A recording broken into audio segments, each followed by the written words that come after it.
Hi, everyone. Welcome to Taking Back the Narrative, Season 4, Episode 2. So, today we're departing a little bit away from the norm when we usually talk about Zionism related topics. And tonight's topic will focus on Ukraine. I want everyone to welcome Rivkah Aubrecht. She is a dear Facebook friend of mine, and I could not think of a more perfect guest to have on than you, Rivkah, just because of the sheer volume of conversation we have had around Ukraine versus Russia in the past year plus. So, welcome. Thank you very much for the warm welcome, Lorraine. I enjoy discussing all topics with you, especially Israel and the Jewish people, and obviously Ukraine. There's some interesting implications for our fellow Jews in there. So I think as we get in, we'll kind of talk a bit more about that. But Absolutely. And of course, geopolitical ties to Israel. And I should add this, the ever shifting geopolitical repercussions of not just the most immediate start of the war, which was, of course, 2022, but Mhm. all the way back, and we will touch upon this as well, to 1991 and how this has all transpired. So I personally was shocked when so many in America in 2022 just took on the cause of Ukraine. I live here in New York City, and actually, I'm right across from Nordstrom, which has its flagship right here.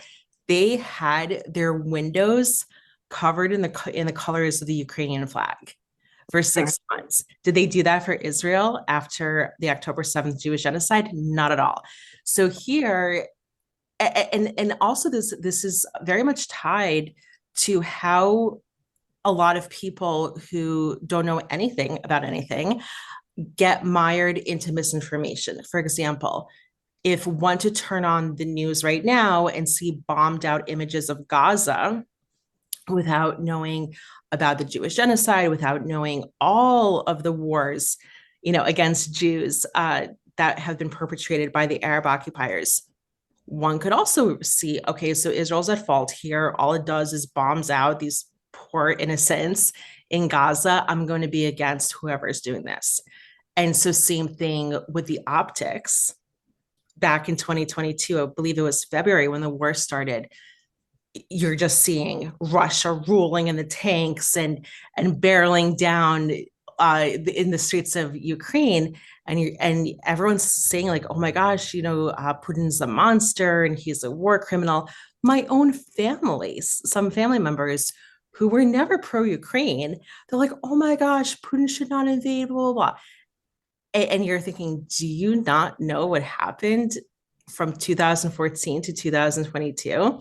So I'm just gonna leave it to you to kind of fill in a little bit of those blanks as to how you felt when you saw the mass reaction to Putin's initial invasion.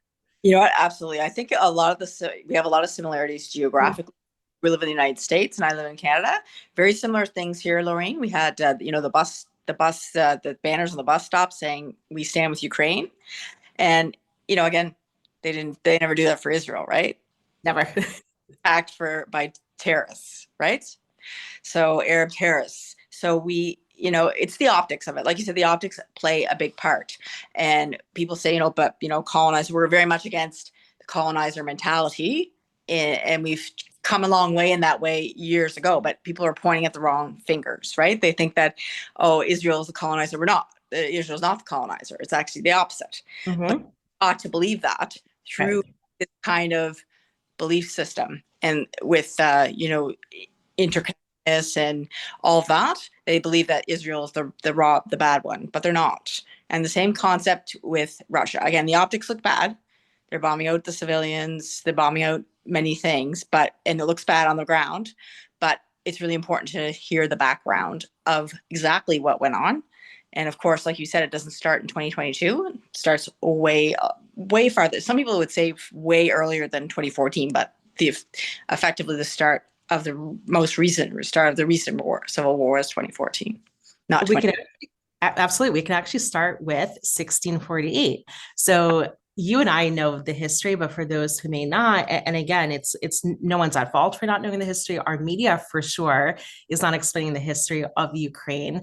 Neither, of course, does the media explain the history of Israel. So, for those who may not know, Ukraine technically is not a real country. I've lately been calling it the quote unquote Jordan of Eastern Europe. Because those of you who might know what Jordan is an Arab occupier state in Israel. It literally was created, right? Because states, here's the difference. So when people accuse Israel, and this is Israel's fault also because it calls itself a state, but the reason it does, and this is an interesting fact that I just learned about a year ago, the reason Israel calls itself a state purely for grammatical reasons, for passport reasons. It was thinking like, okay, do we say Republic of Israel? Do we say State of Israel? Do we say Country of Israel? And so they had to basically conjugate diplomatically how to phrase, again, with all of their governmental needs. And so Country of Israel or Nation of Israel, Republic of Israel just did not, again, I don't know Hebrew, but I read about this, that the leaders post liberation were having meetings on this, right? Like, how do we properly find a common word that works? But we know that Israel's not a state, it's a sovereign country. As opposed to Jordan, Jordan was created. So we know that states are either created or they're part of consortiums, right? Like, I grew up in New Jersey. It's a state, we're part of the consortium of the United States. Something like the UAE, it's part of the states of the Gulf, or it's part of that consortium. So same thing with Ukraine. So Ukraine, that whole region. So Ukraine was part of Russia, and that entire area was called Kievan Rus, Russia. And so in 1648, Kamenetsky, who was a Cossack, and who are Cossacks, they were they're called in Russian banditi, uh, to say it more properly. They were called like the bandits, right? They were rebel rousers who were against the government, and they were notorious Jew haters. They were the ones that the Tsar would charge with initiating pogroms against Jews. Every time the Tsar would want a pogrom against a certain village, he would employ the Cossacks to do the bidding for him. And so this was what Ukraine is. It's a Cossack fake state. He rebelled, Kamenetsky in 1648 rebelled against Russia, wanted quote unquote independence. So what happened through that revolution is that the eastern half of quote unquote Ukraine, and I'll need to stop saying quote unquote for the rest of this podcast in terms of brevity, but just to establish that it's not a real country. So the eastern portion of Ukraine is what? It's Russia. And who lives in that eastern portion? Ethnic Russians. The western portion, they took land from Poland. And who lives in that western half of Ukraine? Polish people. And even their language is not real. I'll give it at least to quote unquote Jordan. Arabic is real, and they did not make up their own language. So give them some little golf clap for that. Ukrainian, it's a mix. It's a mix of Polish and Russian, and actually heavily more Russian, that they just jarbled up together and made up this language. So this is what we've been dealing with since 1648.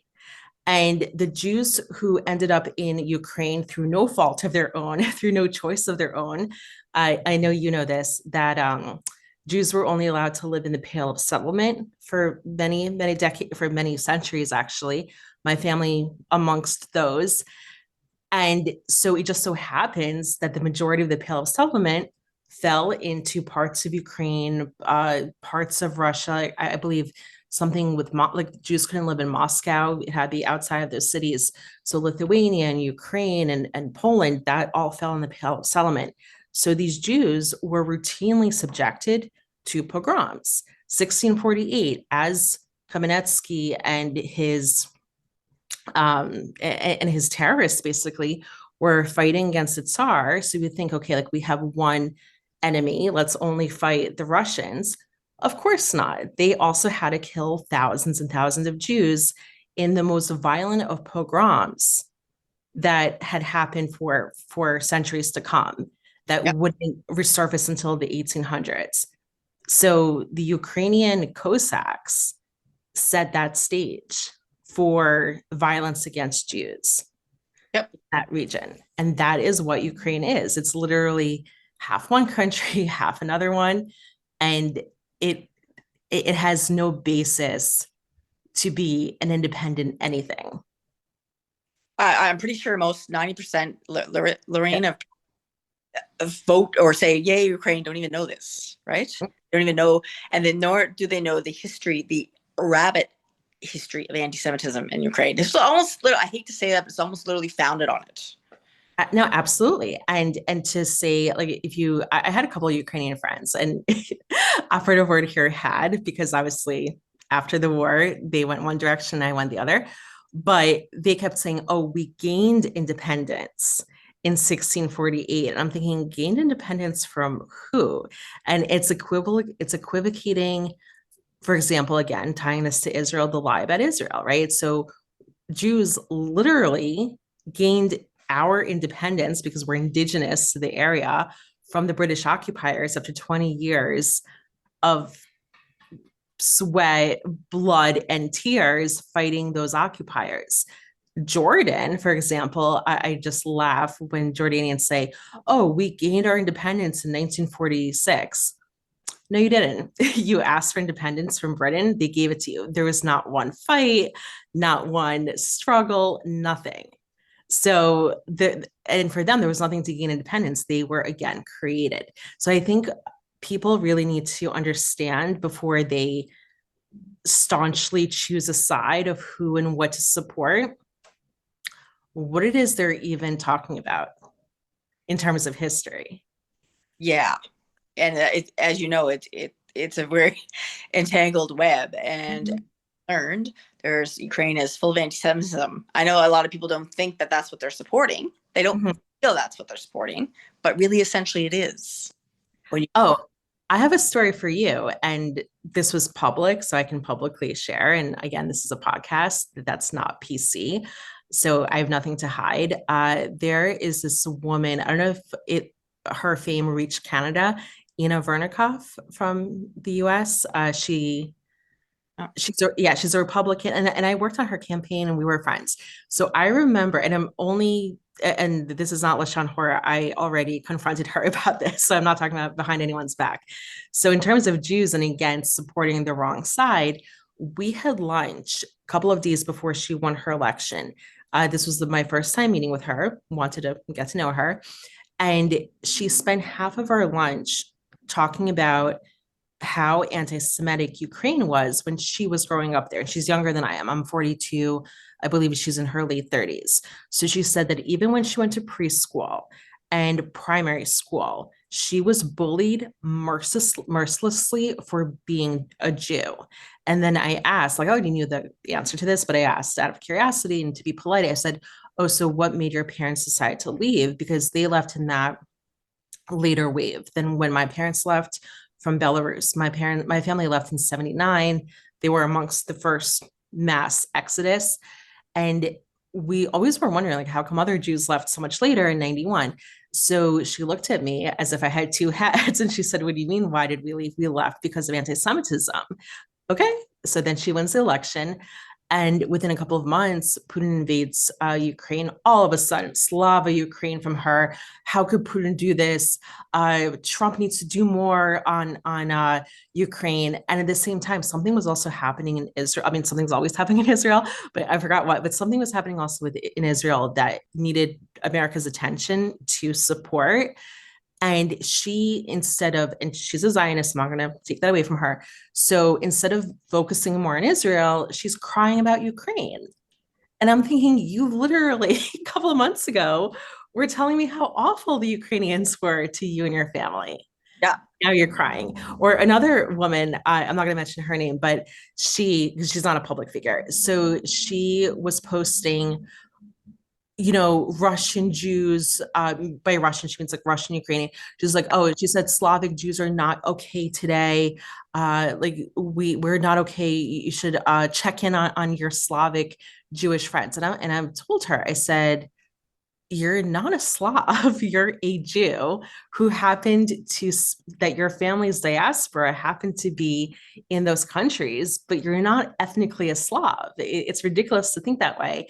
And all of those people would have killed you and your family anyway. So why are you why are you not okay? So I just like don't understand how a lot of Jews, I don't know if you've experienced this with your situation in Canada or if not, but like Jews are trying to get on the quote unquote the good side without realizing the good side would have killed them throughout the history of Ukraine anyway. What is it? I think I'm trying to understand. And anyway, this continues through the Jewish issue with this tendency to want to be progressive, to support things that are good, but really they're not, right? Like they're not good. To standing and by basically sacrificing yourself for what the colonizers in Israel, and trying to make like you're the big peacemaker, but they don't value peace with us. They don't want peace with us, and we know that. So why does this delusion keep perpetuating itself? And Absolutely. Yeah. it happens in liberal circles. If you notice, Lorraine, most of the time, I won't say all, there are certainly some right-wing Jews who do support Ukraine for whatever reason. Like those mentioned, like the Jewish girls I was mentioning, they're on the right, but because they think that because they came from that region that they're ethnically from that. I'm like, no, you need to, and especially what their families went through. It's one thing if they had such a great experience and they lived there in Kumbaya, great, I can understand. But you had a horrific family experience there. Yeah, and also, but like you were just saying, I under somewhat with them. Mm. They think they have some sort of loyalty because they were brought up there. But what about right wing Jews who know better and can, investigate things for themselves? Why are they siding with Ukraine? I think that's what's perplexing me a little bit. I think I get what left wing Jews are doing it, but I'm not sure why right wing Jews are doing it. And that's why I was so first I was shocked by what you and I were messaging about because like Yeah. obviously you're a Jew, you're a proud Jew, and you're a Zionist. And I was like, oh my gosh, I can actually talk honestly with Rivkah about this. And there were no other Jew, again, left, right, center, it didn't matter. No one else was going into as much depth on Ukraine as you were. So I was just so thankful for you for being smart enough and to cut through the bullshit of what was being shown on the media to understand that Putin is not some devil. I mean, look, is he some amazing friend to the US, to Canada, to no, but he's not this awful person that the media is also trying to portray because in fact well, we should okay before we talk about Putin, let's also talk about World War II because this is what also a lot of Jews don't know because a lot of Jews, and again you can agree or disagree, but this has just been my experience. I talked to a group of Holocaust educators a couple months ago, and they had me come in because they were saying, we're just talking about Germany as being the villain. And we need someone to come in to explain, it was also obviously Britain and what they did to Palestine during World War II years. Remember, like not letting or grossly reducing the immigration of Jews from the diaspora, causing the death of thousands upon thousands of Jews. The final solution, if it weren't for the British policies, would not have happened because Hitler's initial goal, and I'm not diminishing anything that Germany did or anything obviously that Hitler did, but the initial goal was to rid Europe of Jews. It was not to exterminate Jews through the final solution. And when the British stopped immigration back to Palestine, the Jews were just locked in, right? So, okay, like, so they want to get rid of us in Europe, but they're not letting us in back home to Palestine. We have nowhere to go, right? And then we know that obviously the Hajj Husseini came to meet with Hitler, and that whole thing spiraled. But that was the British, and again, like no one talks about that. And no one talks about Ukraine and Ukraine, Lithuania, Poland, right? No one talks about how so many of their citizens were just gleefully joining the SS. It was 80,000 Ukrainians. 80,000 Ukrainians. It's a lot considering their population. In the first 3 months of the Nazi occupation, joined the SS.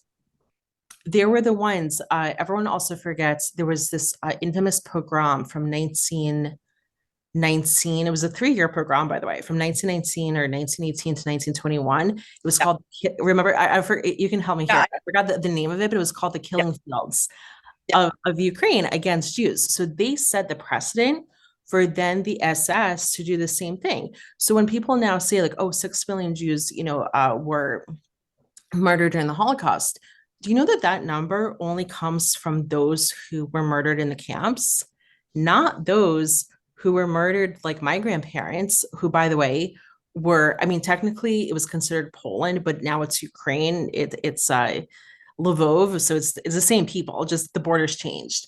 Yeah. So they were my great grandparents and their entire family, except for my grandfather, who was the baby of the family. He was drafted into the Red Army, so he was moving east following the Nazis. And then the oldest survived because in 1936, he had joined Beitar.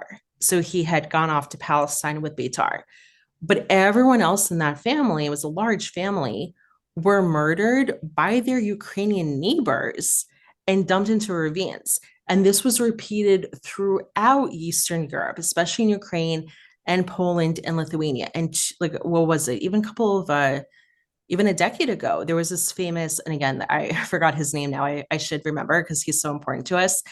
It was a Catholic bishop, I believe it was, or whatever title he has. It was some kind of French Catholic bishop who was on a hunt to find the ravines of Eastern Europe. So a decade ago, they were still finding so many ravines with so many dead bodies piled up. So there is no way that it was just 6 million. It was far more, but they're not counted. Like my family's names are not in Yad Vashem. They're not because they didn't go through the camps. And that was because of the collaborators. And also the Germans after the war, they were saying that their most useful units were the Ukrainian ones. The atrocities that I've read about Ukrainians and the Ukrainian, like the Ukrainian Nazis, horrific. They actually enjoyed it. I've read that soldiers, like they were kind of like sick. They almost didn't. Some of them didn't want to do it, but they did, right? And they were like, they witnessed what the Ukrainian Nazis were doing, and they were sick to their stomach. Mm-hmm. Yeah, like, I remember in Nuremberg, they said if it wasn't for the Ukrainians, the Lithuanians, and the Poles, the Holocaust would not have been able to happen without those three nationalities. It's unreal, and people don't know that. Most people who are supporting Ukraine do not know those facts. Yeah, or even today, I know obviously Ukrainians and Russians who are non-Jews, and so an insult that a Russian would say to another Russian to call them a Nazi is to say you're a bandera, or you are a bandera. Definitely bandera. An SS leader who's still being celebrated. There's statues everywhere. It's like having a statue of Hitler all over your country. Yeah. They have National Bandera Day. Oh, I know. Did you know it was recently 2021, Lorraine? They actually had a soccer stadium named after a Holocaust collaborator in Ukraine. Did not know that. This is not like 20 years ago. This is like 2025 now. So that's only 4 years ago. Or the New York Times in 2020. Okay, so I have to give credit to the New York Times because, of course, they're scrubbing or they scrubbed their articles by now. But I remember, and not like I was a big avid reader of the New York Times, but sometimes it pops up in Google searches. The Azov battalions were being reported on, who are SS or who basically are neo Nazis. They literally have the Nazi insignia, those lightning bolts on their uniforms and on their what's it called, on their tanks. Yeah. So in 2020, and to me this was shocking, or I guess not so shocking, the government of Kiev, and I'm going to say Kiev and not Kiev because again, Ukrainian is not a real language, so we're going to go with Russian. So the government of Kiev, major city, obviously the capital, sanctioned, and when I say sanctioned, I mean allowed, right? We're talking about in its most pure form, that word, sanctioned a 20,000 neo-Nazi march on the city. The only reason it didn't go through, do you know why? Because this was 2020 and the city had to shut down for COVID. But they approved it. And so Well, and here's the difference. Like, of course, like we obviously, but when I mention this, people will say, like, oh, but America has neo-Nazis too. We do. We're not hiding that. But the government is not allowing those, it's not state-sponsored approval of these neo-Nazis. So obviously some cities and towns will give yeah, a permit to march, but it's not coming from them. It's not their idea to have the 20,000 Nazi march. So like they're just doing it because okay, it's free speech. Like here we go. It's like in Ukraine, it was literally coming from the government. yeah. And why are people not getting that context, Lorraine, when I mentioned, say it's government condoned, like you just had pointed out. And people say, well, Russia has Nazis. Of course, yeah, of course they have Nazis. We know Yeah, that. Yeah, right. there's no, I don't deny that. But you're comparing apples and oranges. Like it's not condoned in their government. It's not condoned in their military. It's completely, totally different situation. But people are avoiding that. I'm not sure if they're not aware of it or they're just playing ignorant or they just don't want to admit it. What do you think it is? I think they know they don't want to admit it. Like and another thing too, I don't know how it works in Canada, but I'll tell you like from an American perspective, in our schools, we were not taught at all that Russia had anything to do with helping to liberate Europe from the Nazis. Yeah, I live in America, so it's obviously very like America central, so, centric. So like America liberated everything. Like America did this, and only when I was an adult and we had real conversations with my father, who's very much into history, and we have had family members who served in the Red Army. My grandfather being one of them. Did I learn anything that if it weren't for the Russians, America wouldn't be able to do much because America entered the World War II, very late in the game. Of course, they were more the cherry on top, but Hmm? how many millions did Russia lose battling the Nazis? Or like the siege of St. Petersburg with millions dying of starvation, millions of soldiers dying. They were the ones who liberated Auschwitz. The Americans did not. Again, we came in later. So, and I'm not saying that like, oh, like we didn't do much. Like we did a lot, obviously, and I'm proud of our servicemen and women. But if it again, like Russia's role in World War II is so minimized or even non-existently spoken about in our media, in our schools, and it was done obviously on purpose because of the Cold War. Yes. Yeah. They didn't want us to know anything. Some of we know a little bit, but was never like it was similar, not never expressly spoken about in media. Like I remember learning about the Holocaust.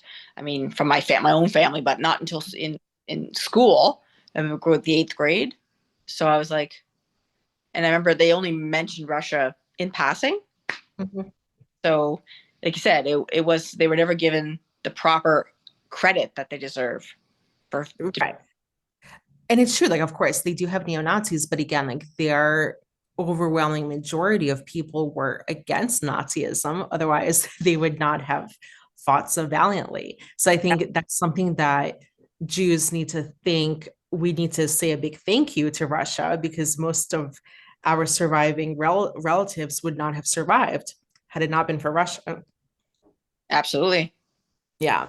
So that's the thing. So like, going back to the Cold War. So obviously, and how much, and to update me, because I'm not so sure about Canada's history, was Canada also so involved with the USSR in the Cold War battle, or was that more of an America versus I think USSR?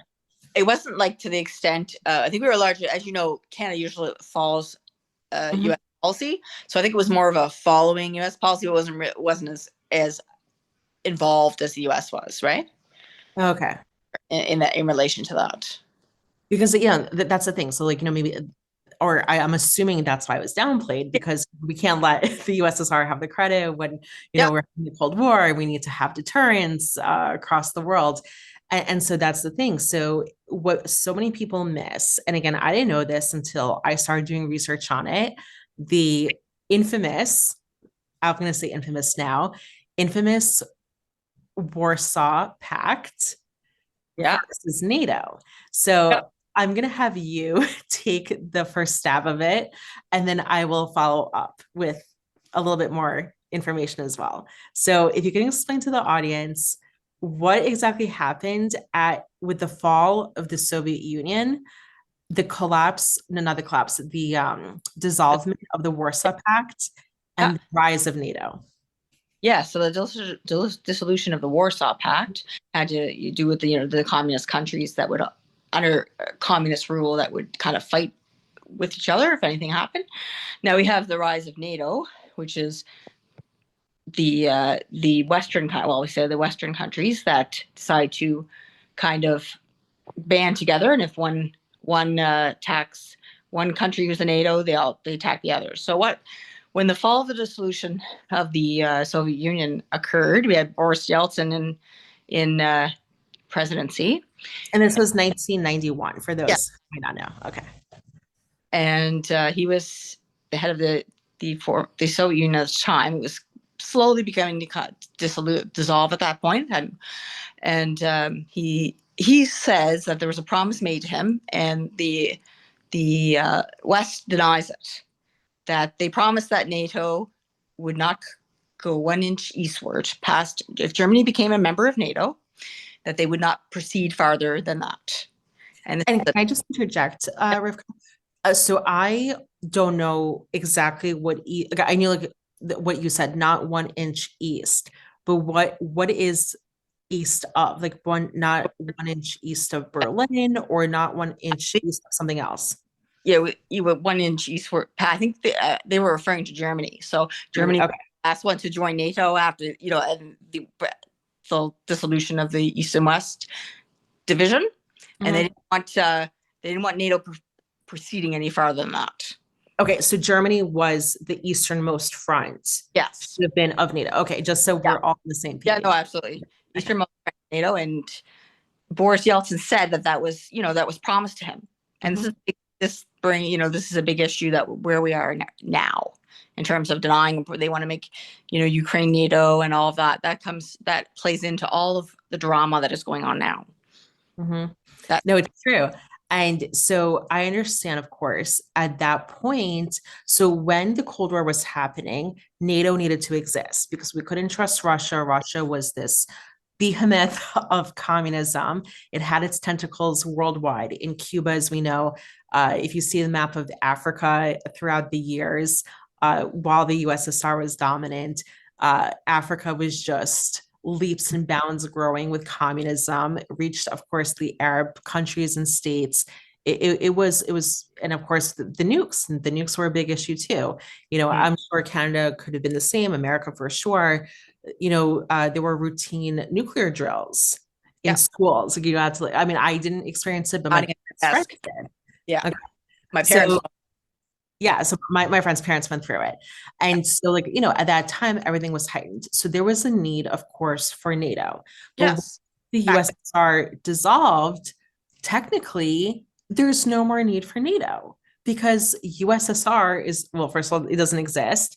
And Russia just doesn't have that capability to world dominate as it used to, because Russia, and this is also so funny to me. I don't know if you've come across this.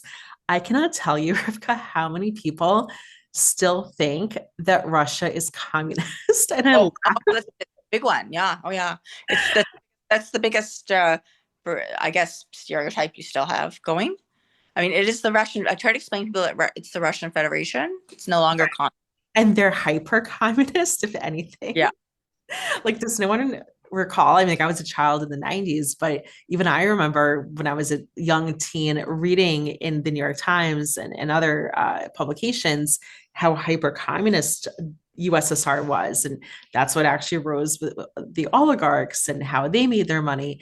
and all of that. It's like, how do you not keep up with the times? And then this is young, old, and everyone between. They're like, oh yeah, like the communists in Russia. I'm like, have you not gone past 1991?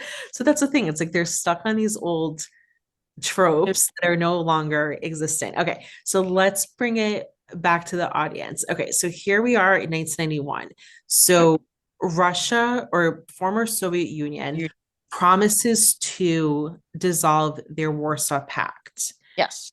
in exchange for NATO not moving east of Germany. And and what happened instead was the opposite. So Warsaw Pact remained dissolved. It never got back together. Yep. And NATO, if anyone can look up the NATO expansion, is very easy to find, a little simple Google search. Yep. NATO just started expanding rapidly, Yep. closer and closer to Russia's borders. Yep. And I think the last straw was when Estonia, and Rivkah, correct me if I'm wrong here, but I think the last batch was Estonia, Latvia, Lithuania, Yep. those sister Yeah. countries. Yeah. NATO. Yeah. Yeah. I think Okay. so. Yeah, was a big one for him too, because it was, yeah. Right. So again, not to say that everything that Putin has done is wonderful. Yes, he's former KGB. Yes, he poisons his opposition. He kills his opposition. We're not denying that, right? Like we're not comparing someone who is a golden child versus Ukraine. We're not doing that. We're saying yes, Putin is Putin, but we're just trying to explain through this podcast the real truth, pulling the curtains behind Yes. what we're seeing today and like what got us to the war of 22. So I'm just putting myself in okay, forget about Putin. I'm putting myself in Russia's position, right? Mm-hmm. So here I am, Russia, and I see more and more countries are encroaching further to my territory, to my borders that are part of NATO. Now, not only are they joining NATO, and when we say NATO, what are we actually meaning? We're meeting America. America is part of NATO. It contributes more funding to NATO, militarily spending, than all the European countries combined. So this is now a war between, or an aggression between America and Russia with the European countries as proxies. That's exactly what's going on, right? Okay. So more and more countries are joining nearly every year, every couple of years. Additionally to that, we have American nuclear sites that are in those countries, closer and closer to Russia's border.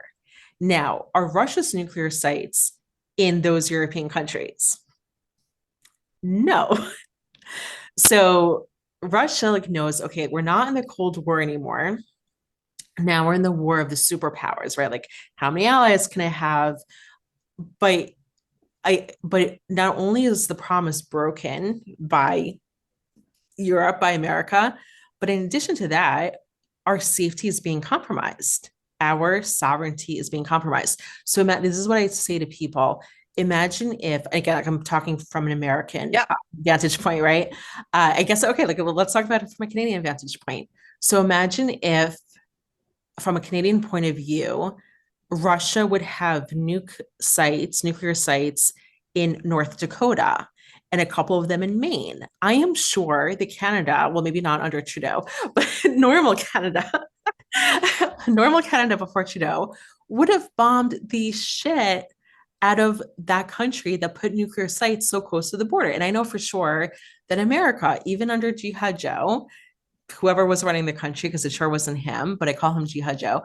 But by the way, like Sleepy Joe, whatever, he woke up when he went to Israel and yelled at BP for bombing Gaza and all of that.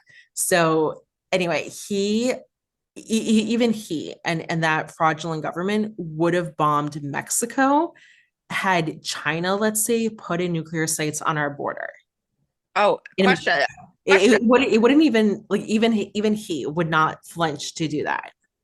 Well, you remember what happened when Russia, on Soviet Union, put missiles in Cuba? Oh yeah, exactly. And Kennedy was right. Kennedy was right. Yeah. To do that. I mean, the CIA obviously messed up. grossly and caused a lot of issues with our servicemen. But Mhm. CIA fumbles aside, yeah, we had every right to do the Bay of Pigs invasion. So, and not only that, I mean, look what we're doing to the Houthis right now. Like, again, like I'm not thinking from a Jewish point of view. Like obviously the Houthis are dangerous to Israel, but American shipping in the Suez Canal, or not the Suez Canal, the Red Sea, I think is what, like 3%, right? The Yeah. European shipping is 40%. So technically it's doesn't really like affect American shipping that much. The Houthis are causing all this not destruction, all of this well, yeah, like a destruction of freedom of shipping. But the Mhm. Europeans are not doing anything. And so we want freedom of navigation on the seas. So we're bombing the Houthis and we're bombing them very hard. And of course, Israel is being attacked, for our bombing them. But it's something that we had to do because otherwise we're not guaranteeing, again, freedom of the seas if Mhm. they're not going to be dealt with. And plus, like obviously, because the Houthis and the Iran are tied together, and it's this whole geopolitical mess. So yeah, so the expansion of NATO, and if it was just expansion of NATO, I think there would have been some kind of compromise. But it's the placement of nuclear sites that Absolutely. what You, drove for the edge. Okay, so, you mhm. valid about that. Okay, so this has been going on for. I just want to paint a clear picture for our Mhm. audience. Okay, so this is going on for decades, right? So 1991, now we're in, let's say, the early 2000s. Yeah. And then 2014, what happened in 2014 with Crimea? My favorite is when, I don't know how your media does, my media and the American media, they love talking about Crimea, how Russia stole Crimea, how Crimea does not belong to Russia. And I just like I laugh and like I don't know if I'm living in reality when they're mentioning that. Actually, on Russia, that's the funniest thing. So okay, do you want to like start off on Crimea and then I'll finish with Crimea?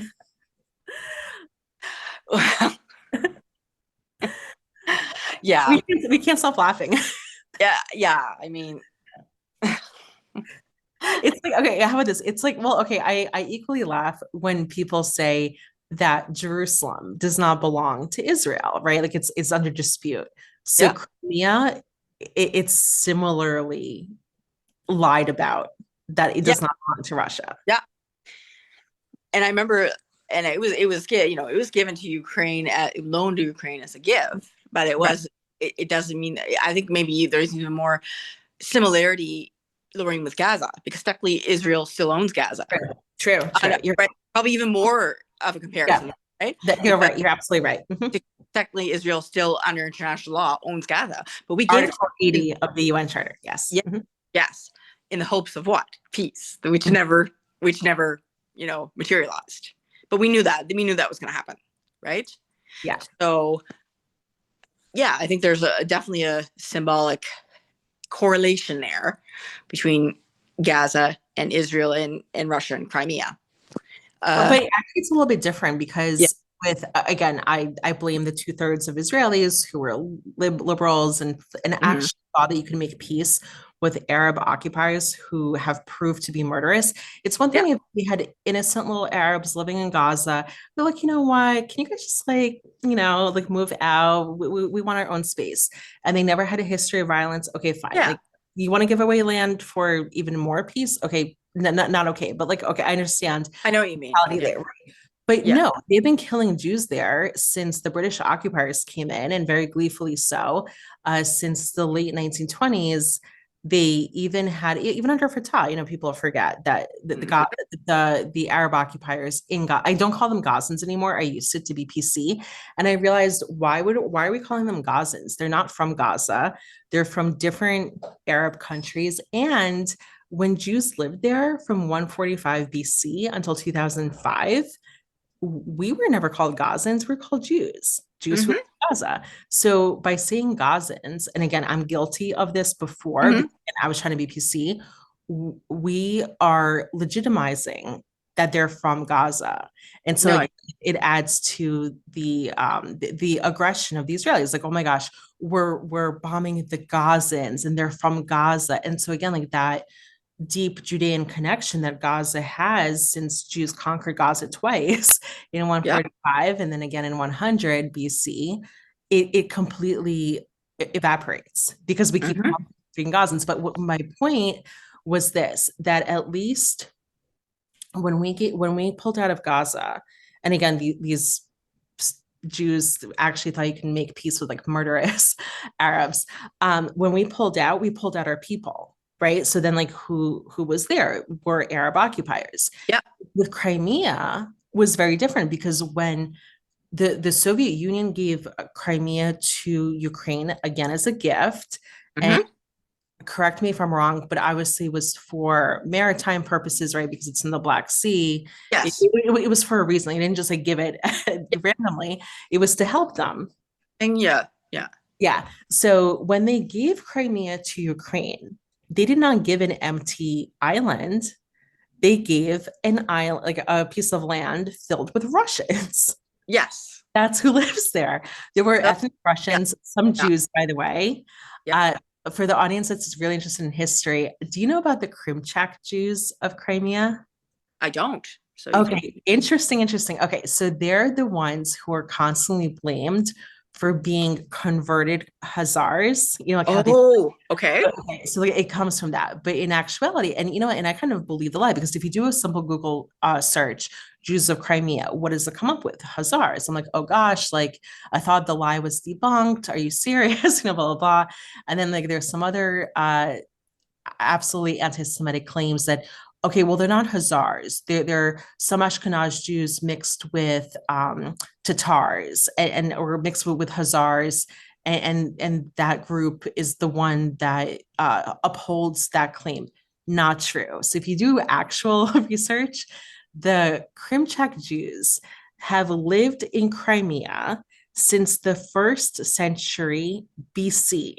And they got there from Greece. And so Jews lived in Greece since the fourth century BC. And they got there but by trade. They were trading. And originally, of course, we know that all the Judeans who were traders uh, in the BC times were doing that for King Solomon.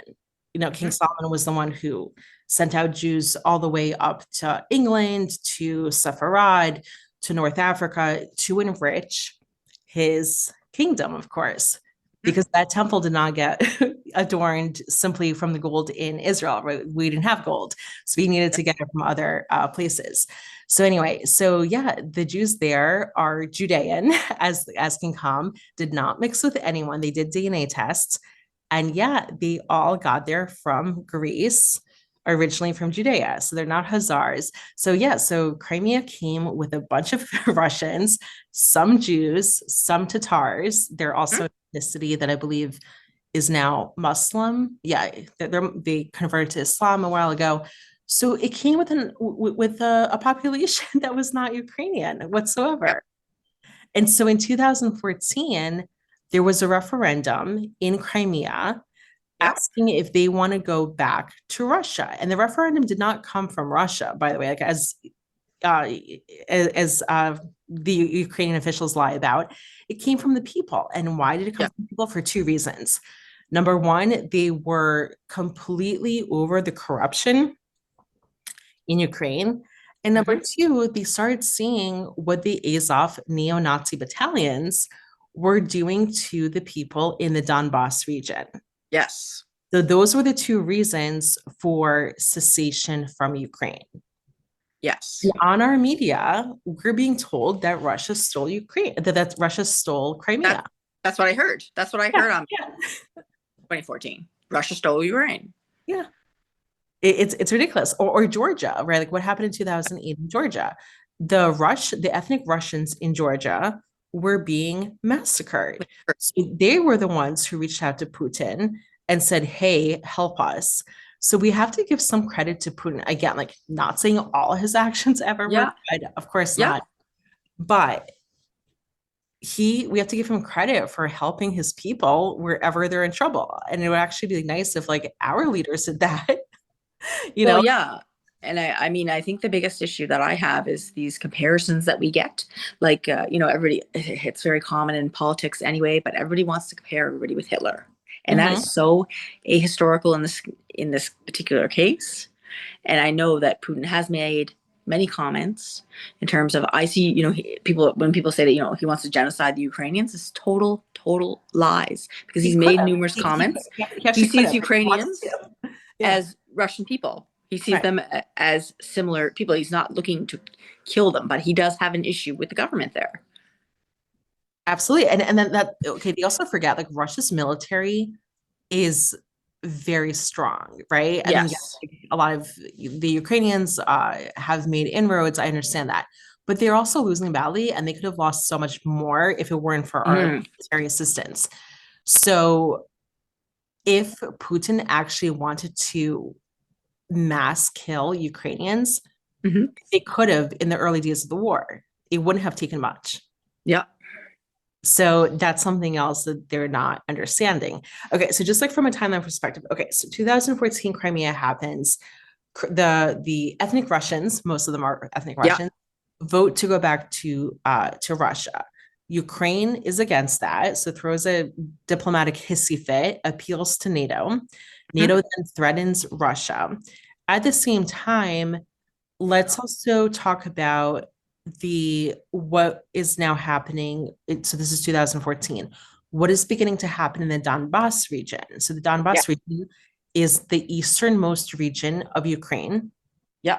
That was where the USSR had its industrial heart for Yes. for decades, and who worked in those industrial cities and region, again, ethnic Russians. And by the way, Jews also, obviously, Yeah. some Jews came in there. Also, fun fact, some Germans came in for business purposes, some Greeks. I'm like, how did Greeks get there? But but they did for Yeah. manufacturing purposes also. But anyway, so here you had majority Russians who are living in the Donbass. The Yeah. Donbass happens to be part of quote unquote, again, going back to this is like not a real country of Ukraine, but again, under the USSR, Ukraine was part of Russia. Yeah. So they didn't see it as some separate entity. It was like, okay, like this is a good spot to have our industrial zone. So that's what we're going to Mm-hmm. have. So anyway, so the Russians are living there. And 2014, there are Russians who want to go back to Russia and Yeah. separate from Ukraine. Now, the Ukrainian Azov battalions, so these are the neo-Nazi paramilitary, because now we have to talk about this. Zelensky incorporated these neo-Nazi Azov battalions into the official Ukrainian military. No one talks about that either. But Yeah. at the time, there were these paramilitary units, again, neo-Nazis, who killed not just the Russian separatists, which is one thing. Okay, like so, you have on your uniform, you're fighting the Azov battalions, and it's just sectarian violence. No, no, no. The Azov battalions, and I know this firsthand because I had a housekeeper babysitter growing up who was from Kharkov, and we know Kharkov is in east. It's on the news all the time. It's been bombed. They're also, even that part of Ukraine is all ethnic Russians. They speak Russian. They don't recognize the Ukrainian language. Like, so she became a cleaning lady as I grew up, of course. And she was telling me, she's like, we never spoke Ukrainian. She's like, we would look down on the Ukrainian language. We would not associate that we are Ukrainian. When someone would ask me what I am, she said, I would always say, oh, I'm ethnically Russian. Zelensky did not speak Ukrainian growing up. He is ethnically Russian. He's a Russian Jew. And that's Yeah. what he even spent most of his adulthood in Moscow, working in comedy, I guess mostly comedy, like acting, all of that. Yeah. So he had to actually be tutored in Ukrainian, and that's why his Ukrainian is so awful right now. So anyway, so here's the Donbass. Okay, so the Azov battalions are also brutalizing and killing, and I heard this firsthand that they were also killing the elderly, children, and civilians. And Yeah. so something like almost 4,000 civilians were killed in between 2014 2022. Of course, like tens of thousands were killed fighting in actual units. but those innocent civilians were all being targeted by the Azov battalions. Hmm. And no one was doing anything about it. Like the Western Ukrainians knew that this was happening. They didn't quite care that the ethnic Russians were being all killed in the other part of their country, but yet they still wanted peace with Russia. So okay. So I think before we talk about the election of Zelensky, we need to talk about what happened in 2014 with the Maidan revolution, because that's the crux. And What's going probably on too. 2013, because Oh, you had 2030. You're right. Okay. right, and people saw him as very pro-Russian. So a lot of the Western Ukrainians, so consider like the Polish demographic, they did not like him. They want to be part of the EU, right? Mhm. He was going to basically on the eve of willing to sign a trade agreement with EU, which few people know that Putin wanted to be part of, but they rejected him from it. He's Oh, all I'm so sorry, Rivkah, your audio cut off. Are you talking about oh Yanukovych, right? sorry. Your audio had cut off when you were saying his name. So you're talking about Yanukovych, right? Yanukovych, yeah, Viktor Okay. Yanukovych, and he was on the eve of this when these protests broke out. He was supposed to sign a trade agreement with the EU, but then he backed out and went with Russia instead, right? And few people know that the trade agreement he was supposed to sign with the EU, Russia wanted to be part of it, but they Oh, I tried to. didn't know. Yeah, I didn't know that. Yeah, few people know. I learned something new on my podcast every Yeah, single time. he is Okay. Russia. Putin has always wanted to be part of trade. People always say, "Oh, he's a warlord." No, he's always wanted to make Russia better and new. He wanted to make the Russian Federation new and a trade partner in the world, right? So he was willing to go in with Ukraine. He wanted to be part of this what they call it, tripartite deal, I guess. But you didn't want to have anything to do with him, so they blocked him out. And he wanted Yanukovych to come with him, and that's what started the whole Maidan process. So, Rivka, I have a question for you. Do you know that, okay, so the EU didn't want him to be part of NATO. Was it still because of their very lopsided view of the Cold War, and Oh yeah, or was it like that they still had that Cold War mentality, or yeah. was it something else that Putin was, or was it Crimea, or Uh, what was it that pushed them away well, from? in terms of that was more just like a trade deal. But you're correct that the United States, under Bill Clinton, apparently, is who he asked to be part of NATO. I think this was a bluff on Putin's part, more Mhm. so. He wanted to see what he was going to say, right? It's kind of a way to make a point to the United States. If you want me to be part of NATO, then NATO doesn't even need to exist anymore, right? Oh, you're So, right. Okay. right? It's kind of like a bluff on Putin's part, from what Mhm. I saw. But he did ask. He did ask to be part of NATO, and Bill Clinton apparently said, "Let me think about it." And he walked away, and he came back. And he said, "No, not at this time." So that was back in the '90s, probably not long after the Yugoslavian wars, Lorraine, Mhm. right? Because Putin was getting a little bit more antsy about them encroaching closer, closer, closer. And I believe Did Putin support Serbia at all, or was on that not? he did. Well, he is an ally of Serbia. Okay, so did that play into it? Even when NATO bombed Serbia, he didn't intervene, Oh, right? okay. He said even I stood. He's made comments about that. I believe in speeches. I didn't intervene even when they bombed, right? But after this, it's getting they're keeping coming close to my borders, right? And from his perspective, it's a culmination of all these issues, right? So Mhm. again, the it all started with the Maidan protest specifically when Yanukovych was supposed to sign that deal with the EU, and then he backed out and said he was going to sign the one with Russia instead, and that caused a big kerfuffle. Right? Everybody got angry, and all the Western demographic of Ukraine, which as you clarified earlier, is the Polish demographic. They're the ones that want to join the EU, right? It's not And Russia. also, we need to really emphasize Yeah, what factions led the Maidan protest. Those were the yeah, neo-Nazi factions. they are the hyper nationalist Ukrainian pro neo-Nazi factions, and Mhm. they're the ones that started all the violence. I'm not sure if you're aware of the Odessa massacre. You probably heard of it. Mhm. The Odessa massacre is Are you when talking about the fire in Odessa? they locked the young Theater? in the trade building and set it on fire intentionally. Yeah, Yeah, it's well, okay. I have a story to tell you, and this is absolute crazy. I've never shared this on social media. So I was working for, I had just graduated from Columbia University with a degree, Master's of Science in Nonprofit Management. Oh wow. So the world was kind of my oyster, like what to do. And again, this is before I was a Zionist, so I didn't really, Yeah. I was actually fairly anti-Israel. You know my Wow.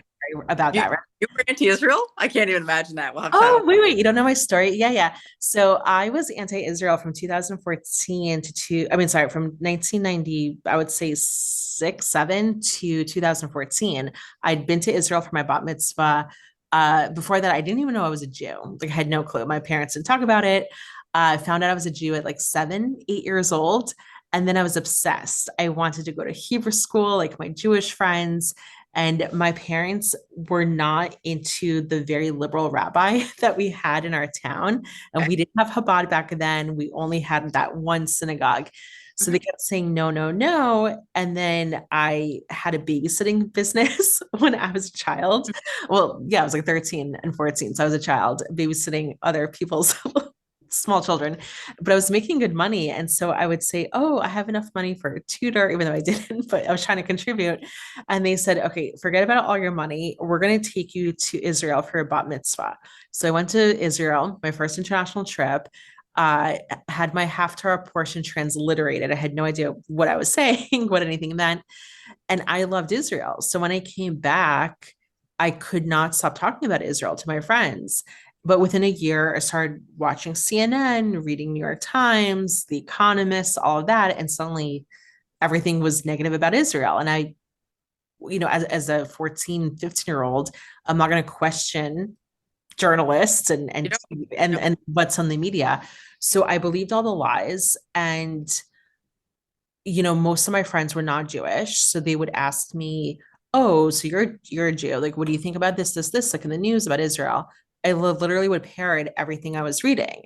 So I would lie. I would say, well, I didn't know that I was lying, right? So I would say, "Oh, if Israel would just stop building the settlements, there would be peace." It was always Israel's fault in Mhm. my eyes because that's what I was reading.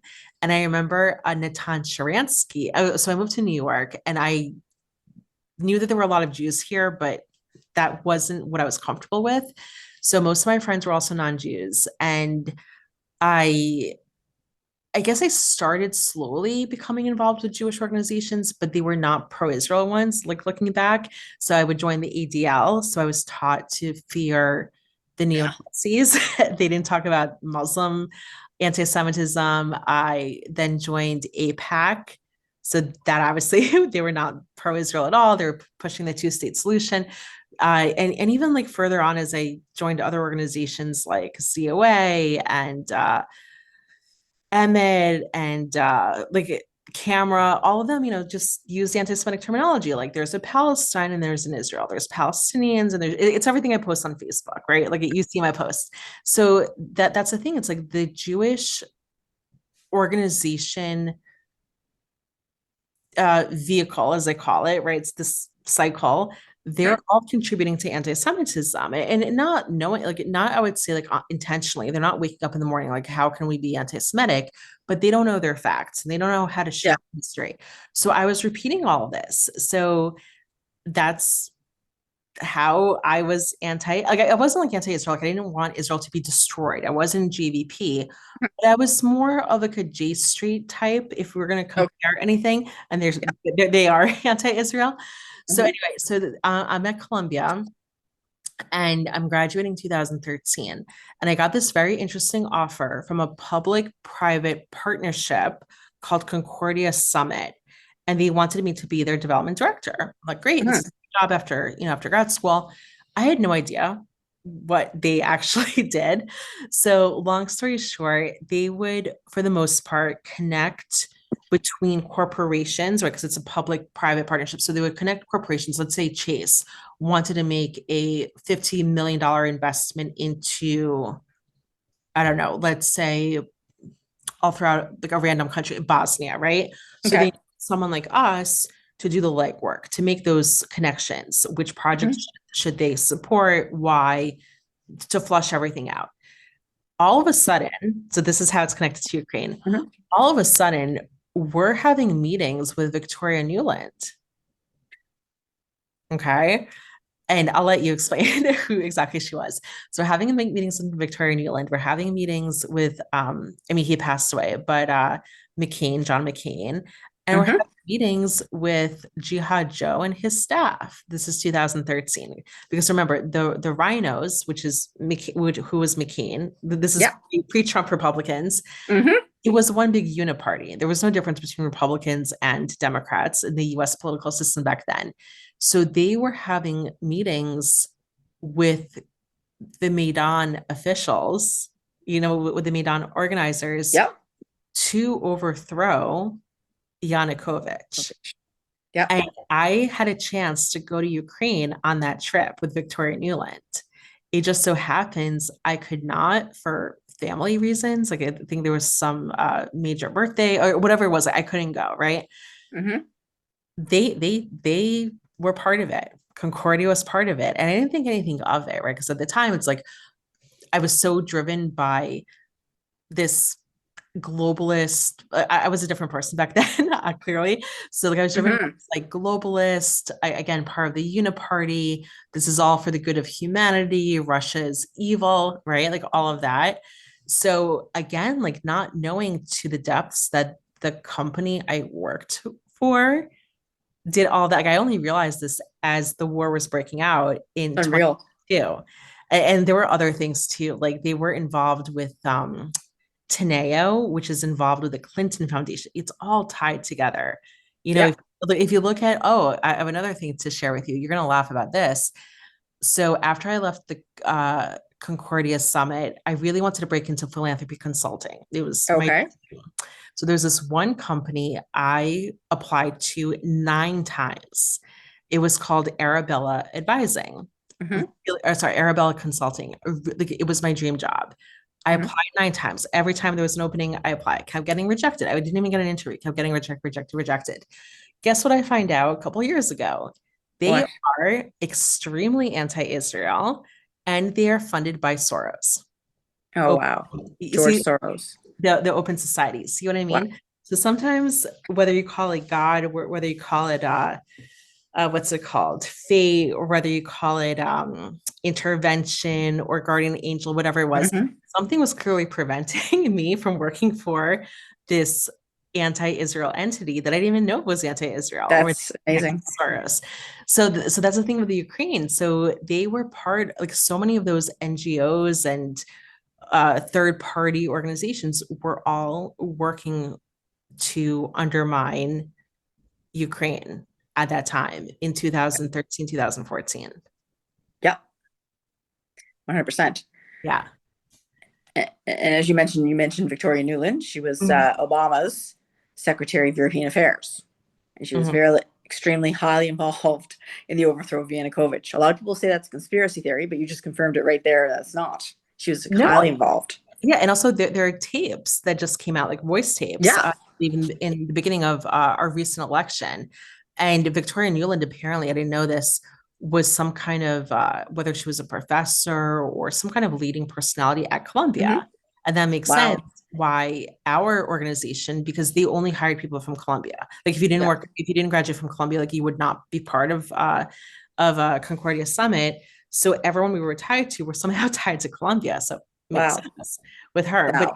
it was such, it reminds me again of Israel, right? Like think about how the left here Hmm. undermines Israel and its elections, right? Like, Yeah. I mean, now I'm anti Netanyahu and I know everything he's done since 1997, but I was a huge fan of Bibi before. And Hmm. I was really paying attention to how the left was trying to thwart elections there, Yeah. to get in Lapid and others. So we have our, when I say we, like North America collectively has our hand in every single conflict and not always on the right side Nope. as in Ukraine. So okay, so they overthrew Yanukovych. And so this was 2014. 14. Yeah. Yeah. Yeah. And the his successor is Petro Poroshenko. There we go. Right. Okay. And it was Yes. Poroshenko that, what's his name? Jihad Joe. Okay. Biden, but let's call him what he is, Jihad Joe. Yeah. So he was trying to get him fired for Burisma involvement with his son. We're like trying to do something because Hunter Yes. about Yes. Burisma, the corruption, Yeah. and Poroshenko's attorney general or whatever the equivalent was going to start investigating that, right? So that's why Yeah. he wants to get Poroshenko fired. But that was much later. Okay, so Yeah. Poroshenko That comes was in after Yanukovych. 2014. Yanukovych. Yeah. Yeah, Yeah. so Poroshenko comes in 2014. So he's the puppet of the West. Yes. Okay, Very much. so what exactly does he do? Because this is what, you know, and it's good to admit when you don't know something. Yeah. I don't know exactly what he did from 2014 to when he, you know, or did he lose the election to Zelensky, or did he He just, it was Zelensky. Zelensky came in after him. you Yes. are right. I know he And came Zelensky, he really didn't. He did a lot to aggravate the war, the civil war in Donbass. He didn't really do a lot of great yeah, things. So he that's why I was, didn't know. Like I didn't know like what he was yeah, doing. yeah. You can basically But say he was, he was a main driver behind that, and he was a supporter of the Azov, pretty much. oh, okay, Yeah, okay. yeah. And is it true? So someone was telling me who is Ukrainian, and I believe her, of course. But again, like she also has different opinions. So she was saying that before the war in 2022, Ukraine was massively divided, and that Hmm. they were actually almost at the cusp of their own civil war between the West and the East within Ukraine. Do you know that to be true, or is that exaggerated? I wouldn't doubt that. I would not, but mind you, there was a people don't acknowledge that there was a whole, almost like an ethnic cleansing going on of, Eastern Russians there, Eastern Ukrainians, I guess you call them, who speak Russian, because all start with discrimination against the language because they wanted to be part of Russia, right? And then it just spiraled down from there. And of course, the Nazis didn't like them because they wanted to be part of Russia, and they were Mhm. holding them back. They were holding back Ukraine from becoming fully European, right? That's what these And then the types want, people in the right? West were very much gunning for NATO membership. So Yes. that was at the crux of everything, just NATO versus non-NATO. Yeah. Even so much for the Azov members, it was more European members of Mhm. the European Union. I think NATO was like a side effect, but they wanted to be European. They want to be considered European, right? And that was the crux of the issue. Okay, so then Zelensky comes in. So he comes in very interestingly, right? So he was backed by a Ukrainian Jewish oligarch, Hmm. right? What was his name? Holomoisky, like to pronounce Yes. it right. Okay, so he props him up because he wanted to have more power, right? So like he needed Yeah. his candidate to win. So he actually was running on peace with Russia. Yes. And that's what a lot of people don't talk about either, right? Because like, you know, he's being portrayed as like, oh, like, you know, we're gonna win against Russia. No, he was running on peace with Russia. But Yes. my question is, if you happen to know, they also say that he won with 75% approval. I've never heard of such numbers anywhere. Do you I think know. that's I'm not sure real or exactly on not the real? numbers, Lorraine, to be honest with you, but I know he was very Yeah. popular. Like people seemed Yeah. to pick him up, and he wasn't. And that's one of the biggest things that people say. How could be Ukraine be, anti-Semitic? They elected a Jew, right? But they didn't elect him because he was Jewish, or did not elect him because he was Jewish. He was kind of like a celebrity, somewhat, Right. and He was a right, star. he was an actor and a comedian, right? Right. And his troop was portraying being a president. So it Yes. planted that little seed in Ukrainian people's minds that like, oh, well, okay, I guess that makes sense. But not only that, but okay, so I read an article when he was first elected. I remember reading this on a Hmm. plane, and it was all about because again, like I didn't know anything, right? So a couple of years ago. So I was like, oh my gosh, Ukrainian's president's a Jew. This is amazing. Just as amazing as, of course, sadly, that Mexico's president now is a Jew, but she's so anti-Israel. She hates Oh. being a Jew. Like, you know, Ah, she wore kafia, the whole thing. I think she just gave credentials, by the way, to some kind of terrorist. great. That's what I mean. Like, I actually personally think this is controversial to say publicly on record, but I don't care. I don't think any Jew should be president of any country unless it's Israel. because Yeah. it's problematic. It really is because either people are going to like if you support Israel, people are going to blame you for supporting Israel, and if you don't support Israel, then you're actually doing harm to Israel, and Yeah. like you're Yeah. just never doing anything right. Anyway, so I read about Zelensky and in The Economist. I was like, oh my gosh, he's a Jew. This is amazing, blah blah. And then I kept reading the article, and it said that he actually had to hide that he was a Jew for most of the campaign. I mean, obviously people knew that he was Jewish, but it's not something that he promoted, right? Yes. He didn't lean in that he was a Jew. And then he said that his wife is not Jewish, that his children were baptized in the Hmm. church, and he does not live his life as a Jew at all. And we see how Ukraine treats Israel under his leadership as well. So he comes in, and for someone who wanted peace, I think it's laughable because he reneged on the Minsk II Accords, not Yes. once, but twice. Yes. And interestingly enough, the German leader, Angela Merkel, was the one to bring that forth, of all Exactly. people. It was very Right. interesting, that kind of ironic in a way, but So the Minsk II Accords, again, like for those who could be curious, dealt with the Donbass issue yes. and bringing a resolution to the Donbass to stop the killing. Hmm. So you would think you want to unify your country, you want to again make some, not maybe peace, but you want to have some kind of repass with Russia. But no, he reneged. And I remember, do you remember what he announced just days before Putin invaded in 2022? I remember I was watching Fox News. He was at some conference and he said that Ukraine is ready to restart their nuclear program. Hmm. Like that was not going to elicit Yes. actions from Putin. I mean, come on. Yeah. And yeah, that's definitely, yeah. People will say, and what do we want to say, whether we, was the invasion correct, whatever.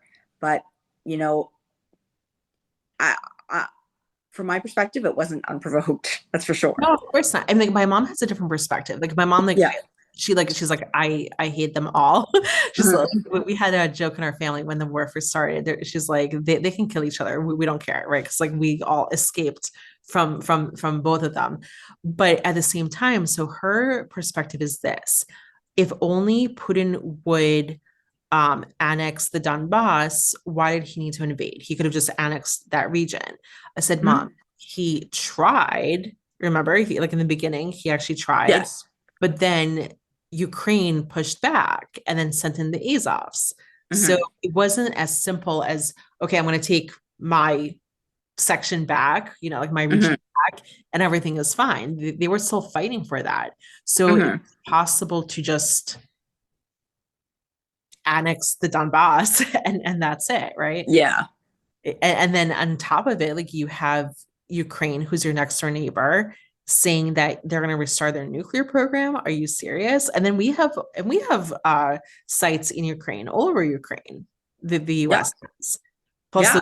those bio labs that they've been finding, since the start of the war. It's And as if we're using Ukraine, the West was using Ukraine as this launching pad. absolutely. Yeah. The West is, and I want to make the whatever I feel about Ukraine personally. I have a lot of personal feelings, so I try to put them aside when I discuss. Um, there are some innocent people who are not, Right. anti-Semitic, and war is always a bad thing, right? So for them, I feel bad. Yeah. But however, Ukraine, a lot of people forget that Ukraine was found on neutrality when they got their independence. So a lot of people miss that In concept. 1991, you mean? In 1991, when they got their formal independence, they were found on neutrality. To have neutrality toward NATO and not to being allowing to join that. That was a promise that was made, right? So again, another context of what people don't get why Russia's upset, right? See, I Because didn't know that. See? yeah, yes, it says in their constitution that they were supposed to be neutral. Oh, okay. So you're So saying that the reason they got their independence was largely based on that promise. yes, yes. And I Okay. think Russia agreed to it because of that. Again, that's another historical premise there, right? What about, do you know anything about well, no, Estonia and Estonia was never part of the USSR, so never mind. Because I was thinking, was there any deal with Estonia, Latvia, Lithuania, but they were never really part of the USSR. No, I'm thinking more. I'm thinking. I think it's more reliant on. I think Georgia. I'm thinking about Georgia, like places like Georgia. Yeah. I mean, Yeah. Chechnya is still a part of the Russian Federation, so they don't apply. And there's Muslims there who are Well, jihadists. So Chechnya was an interesting thing. Like, yeah, what happened in Chechnya, right? So yes, they were terrorists and they were bombing yeah, Russia. So they had, Russia came in, showed them who's boss, and but then Russia rebuilt Chechnya beautifully. Grozny is one hmm of the most beautiful capitals in the world. And he made a deal with the Chechen leaders, like, hey, you're like under my control. We're gonna use hmm you and your people as mercenaries, which they do. And for them, it's a very workable situation. They get yeah, dollars absolutely. from Russia, It's but that's the thing, like when you're dealing with Muslims in that region, and I guess everywhere, you have to show them who's boss. yeah, you know so and that's the thing. And I mean, like, yes, there have been some terrorist attacks, but not from Chechnya. It's coming from Dagestan more and more, but the Chechens have been quiet for all those years. yes. Yeah. But a lot of people will say, he's that they'll use that the Chechen example as an Right. example of why he's an authoritarian. That's not really a good example. That's true. But like something Yeah. like Romania, right? Like, so Romania, Bulgaria, they were under the umbrella of the Yes. USSR. Do they have any clause, do you know, about remaining Neutrality. neutral? Not, yeah. I have to look in more. I'm not 100% sure I'll with look that, at but that. it's And I'm discussion curious. to look into. Yeah. Yeah. And so, wait, is Romania part of NATO? I forgot. Romania is, I don't think they're, I think they are, right? but I do think they're very concerned about Hungary and Viktor Mhm. Orban because they think that Oh, yeah. Viktor Orban is very close to Putin and they think he's too close to Putin, the whole Right, triangulation there. So Romania is very pro Ukraine. right. So that's the thing. So, okay, so they're fighting over, okay, so then the war breaks out, right? Yeah. And we obviously are giving massive amounts of aid, military aid to Ukraine. And the difference is, okay, so again, we have to talk about the difference between military aid to Israel versus Yes. military aid to Ukraine. So Yeah. when we give military, okay, and by the way, like for many, many don't know this, we stopped giving economic aid to Israel in 2013. And I remember being at a conference with Ron Dermer, and he said that he physically picked up the last economic check physically to Israel in 2013. He's like, literally, I delivered the last check to Israel, and that was it. So Israel does not get aid now for over 10 years, economic aid. Egypt gets economic aid, Jordan, like all of them, everyone gets economic aid except for Israel.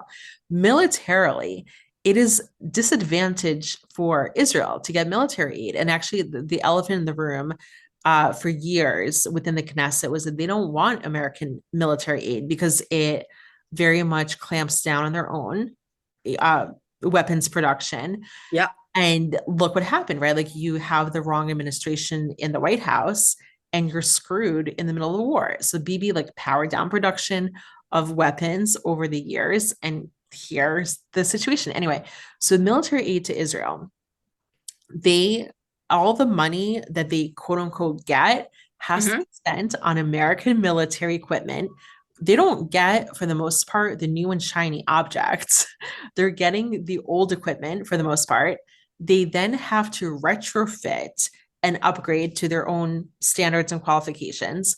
That R&D that they're doing to improve and advance weaponry then gets shared for free with the Americans, plus all the high level intelligence sharing, plus having Israel in the Middle East, like for the most Houthis aside, helps, with navigation, helps with more. So again, like the genocide, the Jewish genocide also aside, before October 7th, having Israel there being sort of a police officer, in the region hmm was helpful, to Americans. So America benefits greatly from having Israel receive military aid.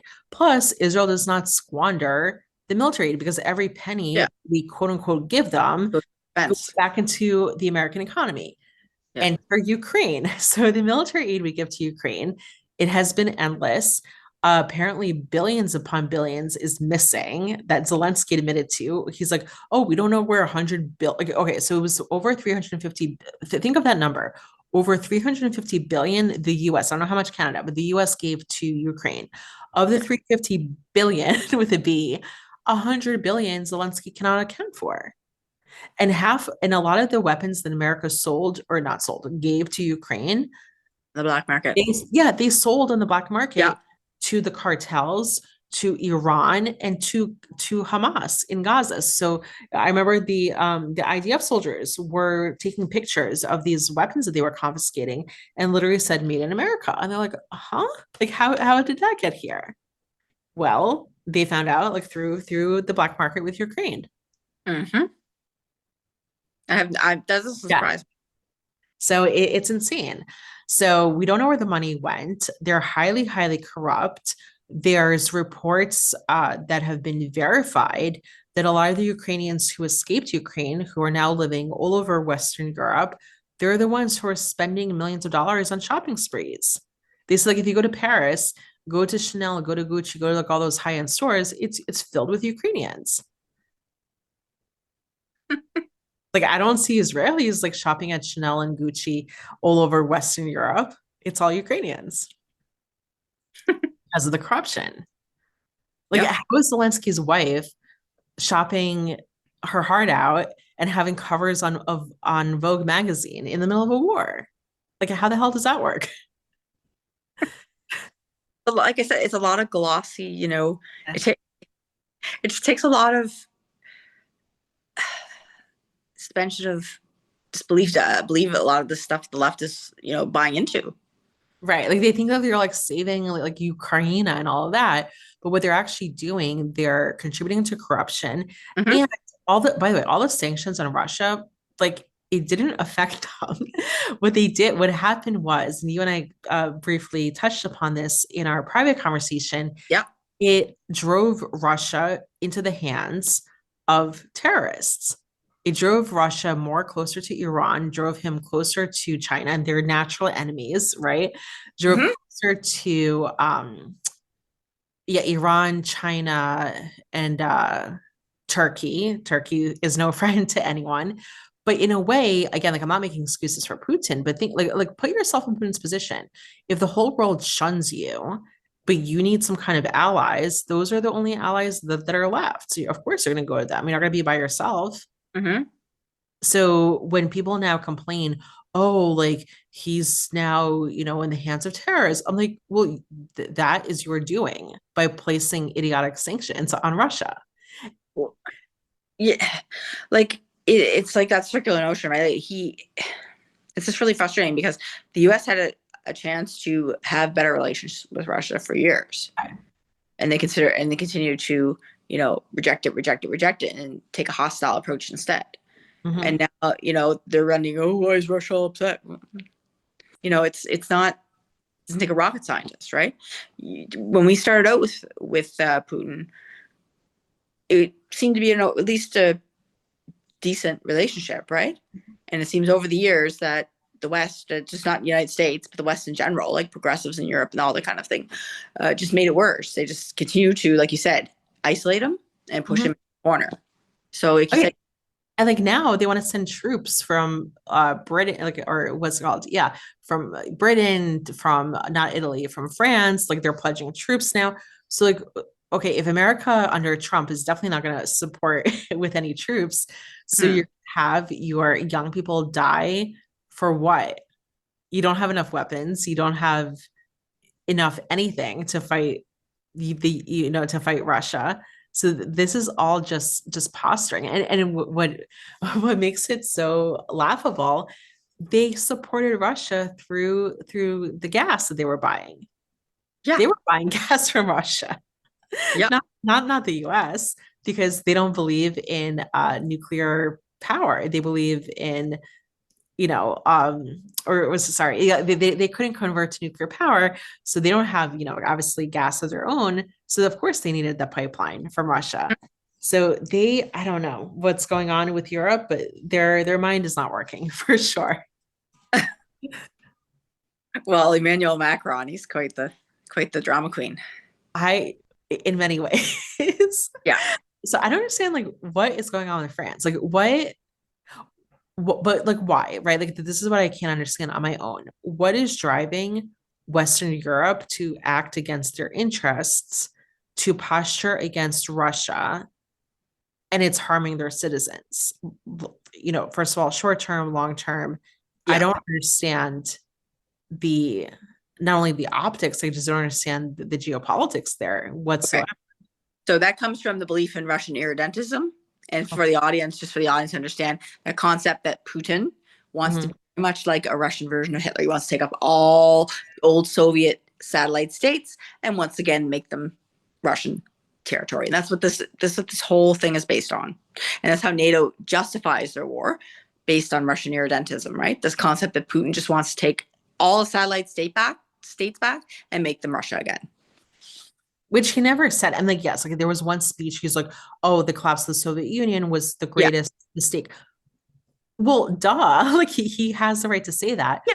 but he never said, I will invade, this country. He never. I mean, of course, Belarus is acting as a vassal state of Russia, but that was not Russia's engineering. That was because Belarus is smart. They're like, okay, well, I don't know if you've been following what's going on. I just happened to, on some videos that I've been seeing, they can barely produce potatoes right now. Belarus, which is like the crux of the potato farming in that Yeah. region. So obviously they need to be really nice to their big next door neighbor, and it's to their advantage. Same thing with Moldova. Like Moldova needs to behave and not Yeah. act out against Russia. But Russia would not send in its tanks to Belarus unless Belarus would have provoked them. So there's Yes. no, again, provocation that he wants to take over. He just said like, oh, okay, well, the collapse was a mistake. Well, yeah, like but here's the difference. When Erdogan says that he wants to rebuild the caliphate and is actually backing Turkish backed ISIS in Syria, which is HTS, as you know, and what else he's doing? Oh, he's funding Hamas and all of that. He's taking action to try to rebuild the Turkish caliphate. And yet he's a part of NATO. I mean, he's part of NATO. Putin is not doing that.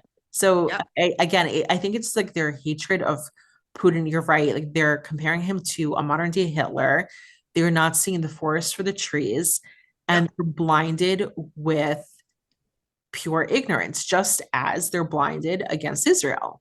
They don't understand Totally. history. They're not understanding cause and effect, consequences, right? Like if you enact genocide and murder 1,200 Jews and take 254 of them as captives, you really expect Israel to not do anything. You want them to sit back. So again, it's this, I don't know. I call it like a liberal disease. It's a mental retardation. Yeah, It really it is. it is. It's double standards Yeah. because it's exactly double standards, Louis, because you got to look at like Turkey, like you just mentioned, they're backing ISIS in Syria. They're Mhm. backing Johnny's terrorists, and Right. he's part of NATO. Hello. Right. So it's like, but I don't understand like their endpoint. Like, what is their goal? Like, you're never going to beat Russia. So take Trump's deal, and Trump is genius, I think, in like what he's even offering, because he knows that all the money from our taxpayers have been wasted on Ukraine. So Yeah. he wants the rare earth minerals, which is worth bazillions of dollars. So it's like, okay, give me the rare earth minerals that you have, and we're gonna have like a basically like a DMZ zone, right? Yeah. Like so, like it's going to be a commercial zone. Russia knows we're there. They can't harm Ukrainians. Also, like now Ukraine is armed to the teeth with the military weapons we gave you, so that's another deterrent. So what are you complaining about? And then Zelensky obviously pulled this little temper tantrum at the White House with the help of both the Democrats and Republicans, like the rhinos like Lindsey Graham that he met with before, a couple of others, of course, all the Democrats, and the Europeans are telling him not to take the deal. So he's just not smart to continue this war. I mean, like, and that's the thing too. Like, I don't understand culturally. Like, I know Russia culturally does not care about its dead soldiers because it's not like Israel. Like, Israel has a citizen army, as you know, Yeah. and a very small population. Russia has a huge population, and like I talked about this with my dad, who really obviously knows the Russian culture, and he Yeah. yeah, like, to him, it doesn't matter. Well, like a soldier is a soldier. That's what they're meant to do. Either you kill or you be killed. And Mhm. Ukrainian, I guess, is the same thing, right? Like to them, Yeah. like they don't care if they lose a million more. And now they're kidnapping. Remember, you and I were sharing videos about that, the kidnappings The of Ukrainians kidnapping Ukrainians on the street. yeah. I just saw one the other day, Lorraine, that they took a guy with a baby carriage. Oh my gosh, I did not see that at all. But they have like thousands of videos, and you and I have shared a bunch, and I've shared too. And every time I share with others, they're astounded. They're like, I didn't know that. I'm like, well, here's the video, A lot you of know. people. And then some some are lying. They're like, oh, that's not Ukraine, that's Russia. I'm like, is that a Russian military uniform? No, That's there is a difference. It's insane. Oh, okay. And then also the lie about the kidnapped children. Those were oh yeah. orphans. Okay, you can probably say better than I can. Though you go ahead because I know they were orphans and Were they're orphans from the killed. Donbass, Yeah, in the war in Donbass. They're and not. so they were returned back to Russia Yeah. for their relatives because the people, a lot of the Yeah. people in the Donbass have relatives in Russia, so Yeah. they were not snatching children in the middle of Ukraine at all. It's ridiculous. So all the like it's so much propaganda, right? Like just like there's propaganda, of course, against Israel within Western Europe Yep. and media, and same thing with against Russia too. It's oh, okay. And another thing too to talk about before we say goodbye is Hamas, right? So Ukraine, I call Ukraine the Hamas of Eastern Europe because even how they fight, like all those accusations of like, oh, Russia bombed a maternity hospital and a school. Well, why? Because the Azovs and the other Ukrainian military were hiding in those facilities, which is a war crime. So you don't I, want your maternity I hospital love to be that bombed. You don't want your maternity hospital to be bombed. Well, don't launch rockets from there. How about that?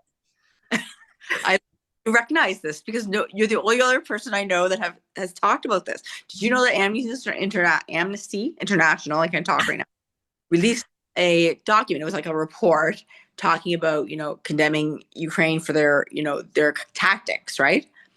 And they had to apologize for that report. Wow. Yeah.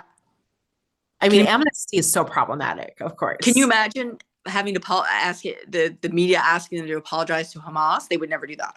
They would never, ever, ever do that. Yeah, I had to laugh about that because it was so Right. funny. It's incredible. But that's like what they don't understand. It's like if you're complaining about you like if you don't want that level of destruction, then don't be the one to instigate it. It's really not hard. It's like you don't want Gaza to be destroyed, which is not even Arab at all. Like it was all Jewish land before Arabs even stepped foot. you Hmm. know thousands of years later, yeah, like almost 1,000 years later, right? Because wait, or 600 years, 700 years later. I can't do math right now. Yeah, Yeah, 145 BC, the Maccabees conquered Maccabees. Yep. Gaza, and then we lost it to the Romans. And then in 100 BC, the Judean has, or the Hasmonean dynasty, Jews, Yeah. worked with, I love this story, worked with Queen Cleopatra the Third in Egypt against her own son, Ptolemy, who was backing the Philistines in Mhm. Gaza. And the Philistines, for our audience, they're not Palestinians. The Philistines were a Greek Cretan seafaring group who arrived to Gaza about 3,500 years ago. And again, they're Greek Cretans, that they're not indigenous to Gaza. Anyway, so she worked against her own son and she sent in her top two generals. Her top two generals happened to be Jews. So she really placed an emphasis on that military campaign. It took a year of fighting, and after a year, it was secured back to Jews. So, yeah, it took two wars to conquer the Philistines. We conquered them. And so this was 100 BC. And then the first Arabs didn't step foot anywhere into Israel until the 7th century. So again, it's comical when any Arab can claim indigeneity Yeah. to Gaza or anywhere. It's like, well, literally, you are all from Arabia originally, and then like Yeah. spread out. So anyway, so I guess my point is this: is that they're just so many lies, and no one in the media is correcting it, like not even from our own, like our own Jewish media is not correcting any lies against Israel properly. I'm trying to be one of the few voices of reason here, but then I'm not hearing anyone standing up for Russia. And again, like, not saying Russia's perfect, again, like every country has things, Yeah. but I've never, in a way, Rivkah, and this is something I realized the other day, as much as we complain and we hate how Israel's maligned in the public sphere, I think that Russia is more so than Israel. I really do. Yeah. In many ways, different way. Yes. Yes. It did in different ways, but in ways I'm just like, because at least like we try to pipe up, but like you obviously are not part of the problem, but like, we've talked offline how many Jewish Yep. organizations are part of the problem, Yep. everything. But for the most part, at least like, even though it's false information, false terminology, but at least like they're trying, right? Yeah. But like there's no one trying on behalf of Russia. So it's like, it's just like a mob mentality. Absolutely. And I Yeah. saw that, that I really did see that. And that's what a big part, Lorena, what got me going more into the Ukrainian Russian history. I saw the kind of like the patterns in reporting. I saw the patterns in propaganda spreading. All those things led me to search more. I really didn't know other than the Holocaust, right? And Ukraine's participation in the Holocaust. I didn't know much about Which, by the way, they didn't not apologize yet at all for the participation at all. it. No. I knew about that part, but I didn't know like exactly. I very much fell into the same kind of warp speed about Crimea that a lot of people did until I started researching it more. Yeah. Right? Yeah. I mean, it's the same thing. Like, I didn't know anything, right? So, like 2014, I'm like, oh my gosh, they stole Crimea. And I remember watching TV in 2008. Oh my gosh, they're stealing Georgia. I Yeah. again, like, I didn't know anything. And when you don't know anything, you become part of the problem. Yeah. I mean, we have buses here Mhm. in our city, stand with Ukraine. I know they mean. I know it's well meaning, right? But they just don't know. They don't know. You don't. They don't try to know when Right. you. Well, what are you standing for exactly? Do you? And when you try to tell them that there are Nazis, that it's Russian propaganda. But like, and that's the thing too, like, I mean, it's incredible how much they scrub off the internet, because people had to have screenshots on Google from years ago, when the New York Times was talking about the Azov battalion, when the Economist and even the Guardian, right, the Guardian was reporting on that too. But like, now try doing a Google search, this is false information, this is false information. It's the same thing, like if you're trying to find information, like when I was creating the website for Taking Back the Narrative, it took me 9 months to write the materials. And I obviously had everything triple vetted by Middle Eastern affairs Yep. experts.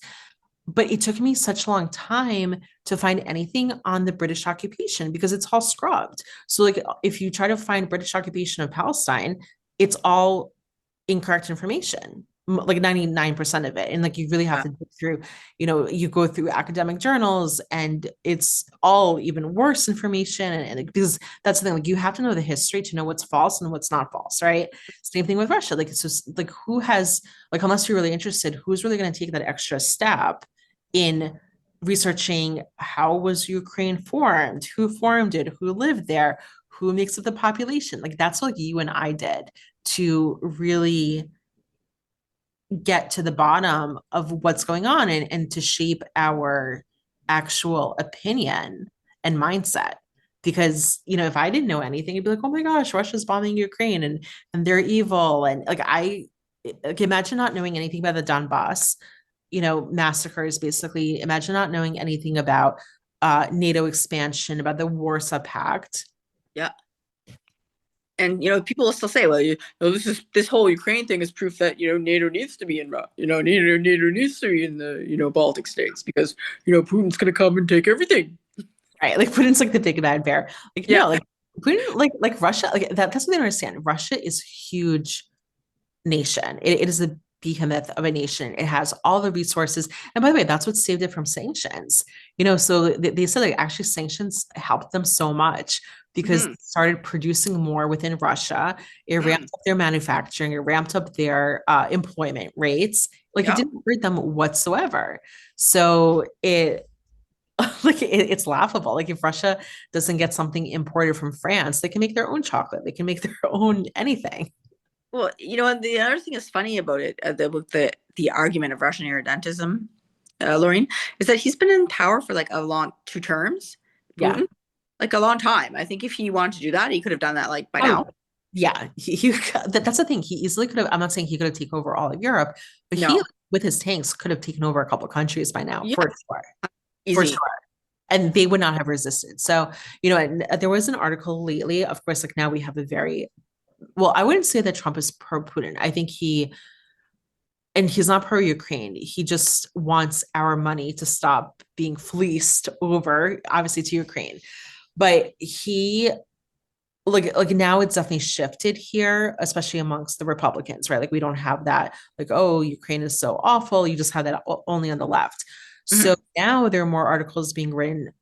Does NATO even need to exist anymore, right? Because NATO only existed because of the USSR. The USSR collapsed. So Yeah. what's the point of NATO? Because we're contributing so much to NATO, and without American involvement, NATO would no longer exist. So Yep. maybe it is time for the US to pull out. NATO collapses, and that's the end of that. I don't see, like, from my perspective, I think that's totally reasonable because what we could say, what is NATO really contributing if I mean, Turkey is a member of NATO, like that by default that questions the the the intent and really validity of NATO in and of itself. I kind of understood, maybe I'm wrong. Like, look, we're not always right on everything. Yeah. I kind of not push back, but I kind of think of this as with Turkey, Machiavellian move, right? So Mhm. keep your enemies close, Oh, keep your friends close, yeah. keep your enemies closer. So if Turkey were not in NATO and it would just been rogue, it could have been much closer to Iran right now. It could have been Mhm. much closer to other terrorist states. But at the same time, you're right, because it's in NATO, we can't take any action against Turkey. And Yeah, Turkey just getting runs amok, doing oh, whatever it wants. yeah, we would actually be forced to protect him. Right. Actually. That's true. What do you think? Do you know much about the protests going on now in Turkey against Erdogan? I don't know tons. I be honest, I haven't really followed the protests against Erdogan, but I do know that I have some friends from Turkey and they say, you know what, Lorene, they're actually putting people's religion on the passport. So I have no doubt about him and his caliphate promises because Oh yeah, yeah. they're putting whether someone's a Christian or a Muslim on their passport when you get a Right. passport. So it's, I don't know. I mean, like I know like there was an attempted coup a couple of years ago, but it was a fake coup because see, that's the problem. Like Erdogan has so many of his forces within the military, just like Hezbollah. Yeah. Like I laugh when people are like, oh, well, the Lebanese army is going to root out Hezbollah is part of the Lebanese army, just like Hezbollah is part of the Lebanese government. So you're never Yeah. going to root it out. But I mean, you can try, but you're never going to just get rid of Hezbollah because again, like you're never going to get rid of Hamas in Gaza because the Arab occupied population in both Gaza and in Judea and Samaria are what? They are Hamas. So like when you have a ceasefire and for a couple months, all Hamas leadership has to do is repopulate from within the population or to replenish from the population. So that's where the disconnect comes along with a lot of Jews and in general. And I think more outwardly, just like understanding how dictators operate, like Erdogan, and infusing their military with their own goons. But I don't know. Like I don't know much about the Turkish support for Erdogan or not, but seeing the protests, whether it's something that's going to come out or not, it's it's good to see at least. Oh, for sure. Yeah. I wouldn't be surprised if that uprising is basically like Short-lived. Christians and you know what I mean, to Oh Turkey. yeah. How Yeah. Yeah. many will go against him because I'm not sure that many Muslims do go against him. Oh, But and no one's talking about the fact that Erdogan had launched over 1,000 missile strikes against the Kurds just last week. oh, Silent. You're never going to read it on the mainstream media. at all. You'll never hear that. Yeah. Israel So didn't. So you will. right. No Jews, no news, or like, Right. or no Russia, no news, right? Yeah. It's literally the same. But no, it's going to be interesting to see what's going to happen now with the ceasefire situation between Russia and Ukraine. I think they're tackling it piecemeal at this point. Like I Yeah. think like some aspects of the war are going to cease, not all.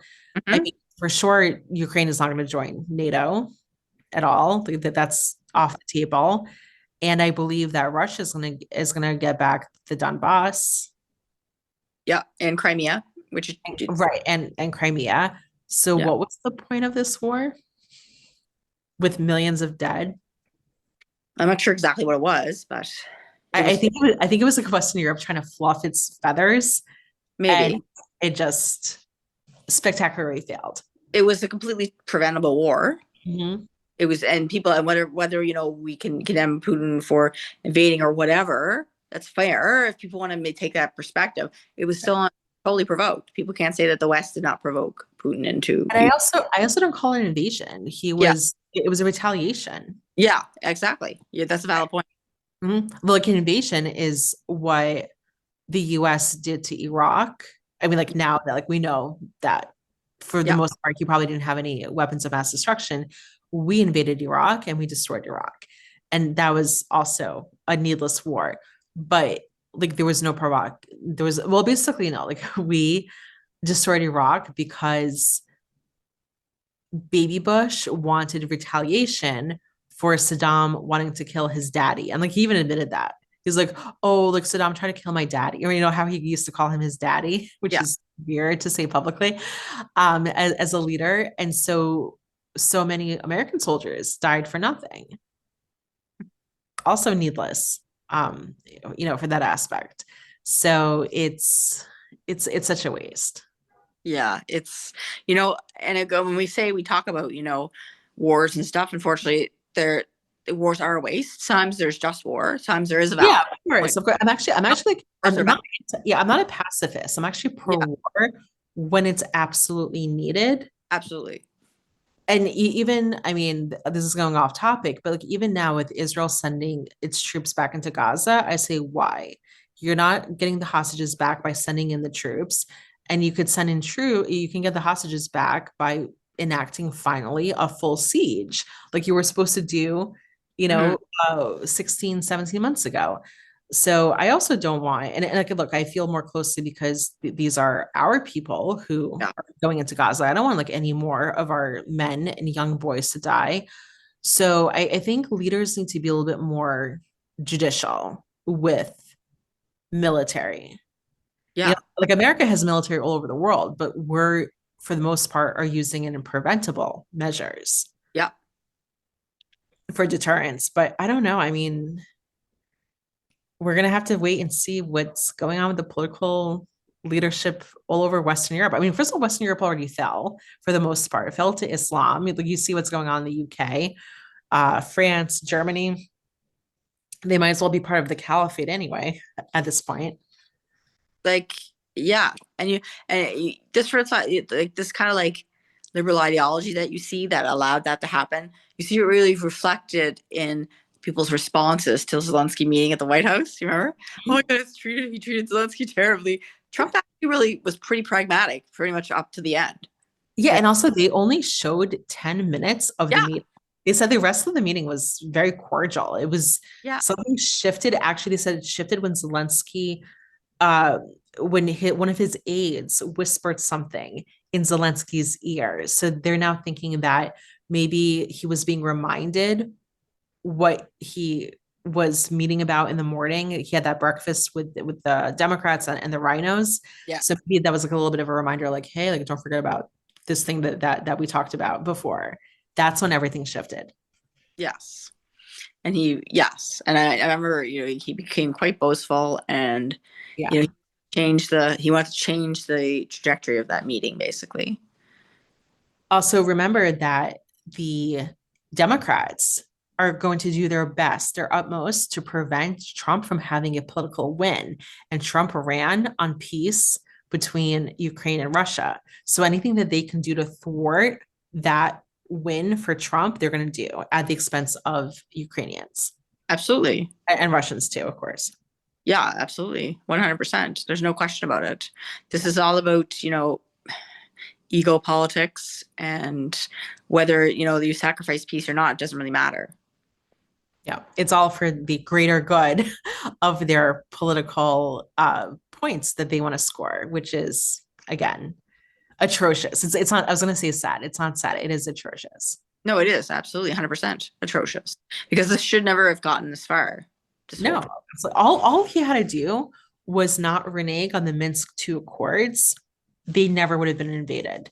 And he should not have announced that they're restarting their nuclear program. It's really so simple. It's kind of like, again, like I'm going to compare with the Hamas. All they had to do was not murder Jews, and there would not be any destruction. And by the way, Gaza was gorgeous. Like if anyone sees like the actual videos of Gaza before the war, it was not some concentration camp. Yes, they had some poor areas. Mhm.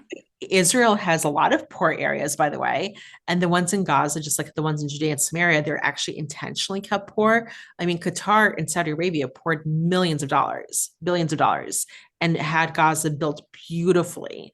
Like the reason, like, someone was saying, like, oh, like Israel bombed Gaza so much. How come some of their buildings, many of their buildings are still standing?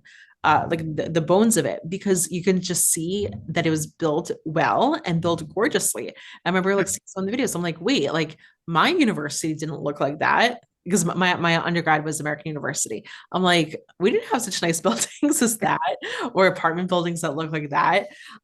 Their refugee camps are not actual tents, or now they are, but before the war, the areas they called refugee camps were apartment buildings that looked nicer than 50% of Tel Aviv. Like anyone who's been to Tel Aviv, there are some sketchy parts of Tel Aviv that don't look as nice as like most of Gaza before the war. So it's like they decided to do what they did, and out came some consequences. So that's same thing with Ukraine, right? Like they decided to take certain actions and consequences came. And not only that, but like even more so, Putin even said that there was a clear red line not to cross. And he said it for nearly 2 decades. Like it couldn't be more clear. He's like literally like red line, and you cross it and we will come and attack. I've seen him talking about that in speeches, Yeah. like year 2000, like his first president. Yeah. That's Like 80% of the speeches I've heard from him have been about crossing the red line. Yeah. And it's not like it's not like it's some big secret. He's been talking about it for 25 years. Yeah. It's almost like they wanted to do this. That's true. That's true, because right, like they thought that they could isolate Russia, that it would collapse within itself with all the sanctions. Yeah. And then it was actually Western Europe that ended up collapsing economically. I think the West, whoever we want to call it, is the Western elites, maybe is the best way to put it. So not all the West, but the West elites, right? It's the best way to maybe be more succinct when we say the West. The Western elites want to take Putin out for some reason. And the fact that they want to take him out of power tells you something. Well, because what do the Western elites stand for? Mm-hmm. Corruption. Yeah. It's all the globalist stuff. Globalization. Right. But then like who would be fine? Like, because most people in Russia are very nationalist. There are very few globalists. Like even the opposition that Putin himself took out by poisonings, they were not trying to be super friends with Europe, with Western Europe either. Mm-hmm. They just, they want like a little bit more freedoms like within Russia. So I don't think there's anyone up at bat, so to say, that would satisfy the Western European. Like I guess that was like, we can't just say Europe, because Europe is divided into Western and Eastern. And Italy, Maloney kind of flip-flops, but I think she's more on against what France is doing, against what the UK is doing. So I don't know. It's a losing battle. This can't continue, because there's not only going to be more Ukrainian people dead, really. it's not really, you said it's not really going to hurt Russia because they're Right. But again, like it's like you're keep voting and you keep making policies or pushing forth policies that are contributing to your own economic destruction and even societal destruction. Yep. Which is again, like I would go to Europe so often. Like I remember going to France. I was a Francophile for years between 2004 and 2012. I would go every year, every part of France. I thought I was going to move to France, like the whole thing, and seeing first of all how anti-Israel they are, and then seeing their society completely change. Like I stopped going there. I haven't been there since 2012, and I don't miss it. I haven't been to England since 2000, I think 6 or 8. I wouldn't go back there right now.